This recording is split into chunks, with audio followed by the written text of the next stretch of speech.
Hello à tous et bienvenue dans la minute de l'immobilier. Qu'est-ce qu'un cash flow positif en immobilier? Le cash flow découle de la notion même d'investissement immobilier.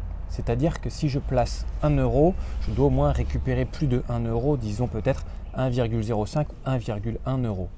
Dans la notion de cash flow, il y a une notion de régularité, c'est-à-dire que je vais obtenir un retour sur investissement ou un gain régulier.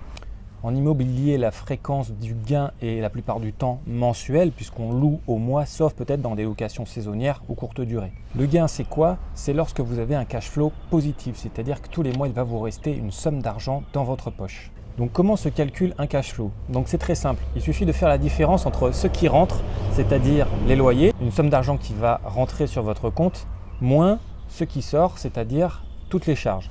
Les charges, c'est quoi? C'est en premier lieu le crédit bancaire, donc votre traite de crédit tous les mois.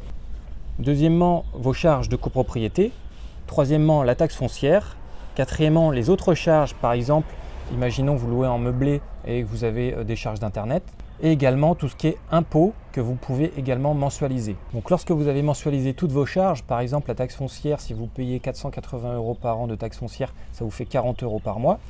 Que vous avez fait la différence entre votre loyer et toutes vos mensualités de charges par mois, si ce résultat est positif, vous avez un cash flow positif. Donc il faut savoir que ce n'est pas parce que vous avez un cash flow nul ou négatif que votre investissement n'est pas rentable, puisque en fonction de la plus-value que vous allez pouvoir faire à la revente, vous pouvez tout à fait obtenir un gain à la fin de votre investissement. Ce gain va pouvoir venir rembourser toutes les charges que vous avez dépensées tout au long de votre investissement.